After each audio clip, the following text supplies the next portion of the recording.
ঘুরতে বেরোছি না, গ্রাম অঞ্চলে তো বহুদিন পরে আইছি। এটা কাপ এই যে ছোট দাদি করে না মানে ওই ওই তা অবশ্য ঠিক আছে, ভিউটা অনেক সুন্দর নয়? হ্যাঁ, নতুন নতুন কত সুন্দর বাগান, তাই না? অ্যাডভেঞ্চার। গ্রাম অঞ্চলের এই একটা জিনিস খুব ভালো, বুঝলি, যেটা হচ্ছে আবহাওয়া।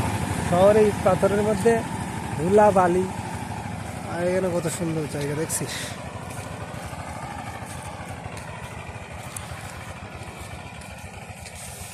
আমরা কালকে যশোর সকালে বেরোবো। হ্যাঁ, যশোরের নিয়ে পুরো একটা ব্লগ হবে।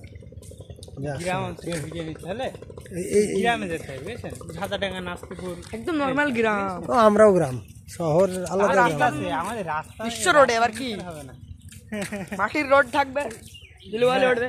ওই যে ইয়েপান যাচ্ছি, ওই যে পার্কের সুবিধা ডাইন সাইডে যাচ্ছি, ঘাটের পাশে দিয়ে মাটির রোড, কবরস্থানের পাশে। ও তো গ্রামের ভিতর পানি যাচ্ছে হবে, মেশিনে ইয়ে নিয়ে আসলে তো মেশিনে গোসল করে সাইডে ঘর বাড়ি থাকবে, গামছা তো নেই। গেঞ্জি মাথাটা মুছে চলে যাবো গেঞ্জিতে, জ্বর আসবে যে একটা গুলাব হয়ে যাবে। হ্যাঁ, এখন ভাই ইউটিউবে ভিডিও ছাড়লেই হবে, শুধু একটু ভিডিও কোয়ালিটিটা সুন্দর করতে হবে। মোবাইলের ক্যামেরা তো মাশাআল্লাহ মোটামুটি ভালোই। হ্যাঁ, ভালোই।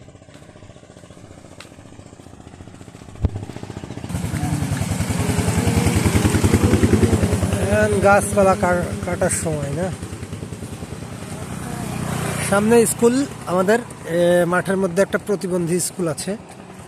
আসলে এটা হঠাৎ তৈরি হয়েছে নাকি? হ্যাঁ, কত বছর হচ্ছে এটা তৈরি হয়েছে? কিন্তু স্কুল মিস্কুল ইয়ে হয় না দেখি, বড়টা তোল নষ্ট নষ্ট কিসে? সুভাষ নাকি আসছে, এটা বড়ই না তো, প্রতিবন্ধী স্কুলে সুপুরি সুপারি প্রতিবন্ধী স্কুলে কি এটা কি সুবল?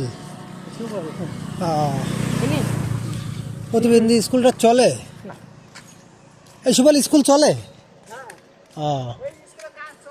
কাজ চলছে। ও, চলো আমরা ভিতরে যাই। থাকে না সিকিউরিটি গার্ড পরিস্থিতি থাকে না, স্কুলের মধ্যে কিছুই নেই, কিন্তু আসলে হ্যাঁ যাবো বলতে এখন আর যাবো না, মেয়ে মানুষ আছে তাহলে যাই কি করে, মেয়ে মানুষ না থাকলে যাইতাম।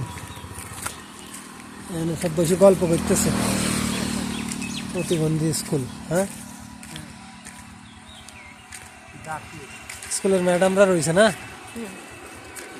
এখানে। প্রতিবন্ধী বলতে কেমন প্রতিবন্ধী?